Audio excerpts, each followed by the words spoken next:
श्री परमात्मने नमः। श्रीमद्भगवद्गीता अथ सप्तमोऽध्यायः ज्ञानविज्ञानयोगः।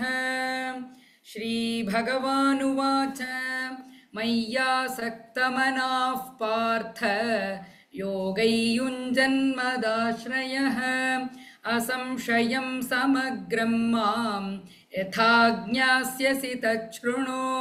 ज्ञानन्तेऽहं सविज्ञानम् इदौ वक्ष्याम्यशेषतः यज्ञात्वा नेह भूयोऽन्यत् ज्ञातव्यमवशिष्यते। मनुष्याणां सहस्रेषु कश्चिद्यतति सिद्धये यततामपि सिद्धानां कश्चिन्मां वेत्ति तत्त्वतः। भूमिरापो नलो वायुः खं मनो बुद्धिरेव च अहङ्कार इतीयं मे भिन्ना प्रकृतिरष्टधा। अपरेयमितस्त्वन्यां प्रकृतिं विद्धि मे परां जीवभूतां महाबाहो ययेदन्धार्यते जगत्। एतद्योनीनि भूतानि सर्वाणीत्युपधारय अहं कृत्स्नस्य जगतः प्रभवः प्रलयस्तथा मत्तः परतरन्नान्यत् किञ्चिदस्ति धनञ्जय।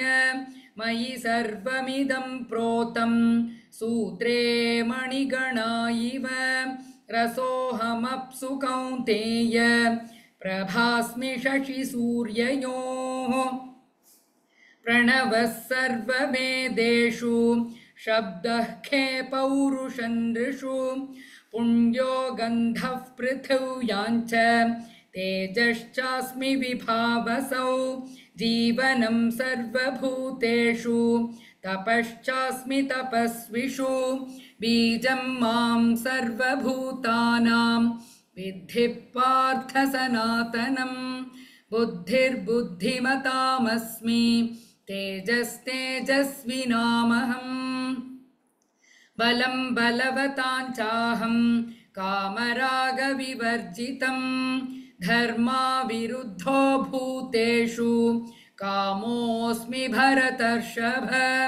ये चैव सात्विका भावाः राजसास्तामसाश्च ये मत्त एवेति तान् विद्धि न त्वहन्तेषु ते मयि।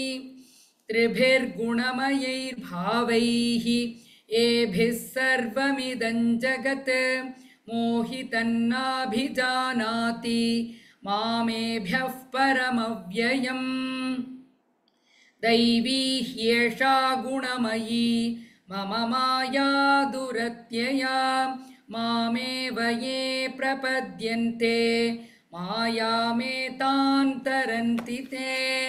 न मां दुष्कृतिनो मूढाः प्रपद्यन्ते नराधमाः माययापहृतज्ञानाः आसुरं भावमाश्रिताः। चतुर्विधा भजन्ते मां जनाः सुकृतिनोऽर्जुन आर्तो जिज्ञासुरर्थार्थी ज्ञानी च भरतर्षभ।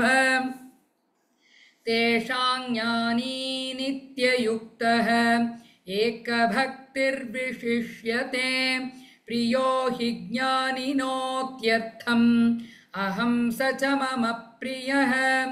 उदाराः सर्व एवैते ज्ञानी त्वात्मैव मे मतम् आस्थितः स हि युक्तात्मा मामेवानुत्तमां गतिम्।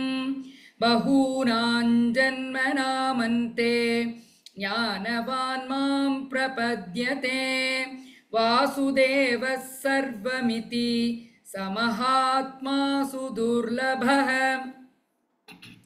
कामैस्तैस्तैर्हृतज्ञानाः प्रपद्यन्तेऽन्यदेवताः तन्तन्नियममास्थाय प्रकृत्या नियता स्वया यो यो यायान्तनुं भक्तः श्रद्धयार्चितुमिच्छति तस्य तस्याचलां श्रद्धां तामेव विदधाम्यहम् सतया श्रद्धया युक्तः तस्याराधनमीहते लभते च ततः कामान् मयैव विहितान् हितान् अन्तवत्तु फलं तेषां तद्भवत्यल्पमेधसां देवान् देवयजो यान्ति मद्भक्ता यान्ति मामपि अव्यक्तौ व्यक्तिमापन्नं मन्यन्ते मामबुद्धयः परं भावमजानन्तः ममाव्ययमनुत्तमम् नाहं प्रकाशः सर्वस्य योगमाया समावृतः मूढो यन्नाभिजानाति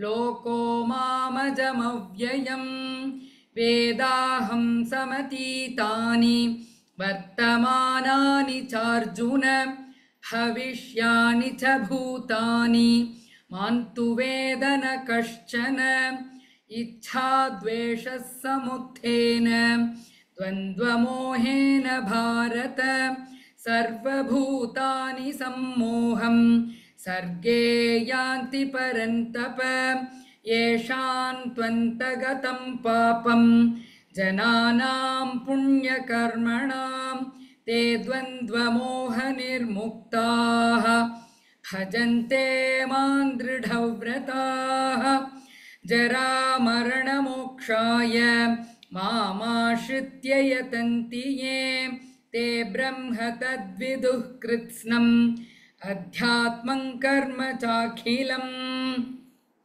साधिभूताधिदैवं मां साधियज्ञं च ये विदुः प्रयाणकालेऽपि च मां ते विदुर्युक्तचेतसः ॐ तत्सदिति श्रीमद्भगवद्गीतासु उपनिषत्सु ब्रह्मविद्यायां योगशास्त्रे श्रीकृष्णार्जुनसंवादे ज्ञानविज्ञानयोगो नाम सप्तमोऽध्यायः सर्वधर्मान् परित्यज्य मामेकं शरणौ व्रज अहं त्वा सर्वपापेभ्यः मोक्षयिष्यामि मा शुचः।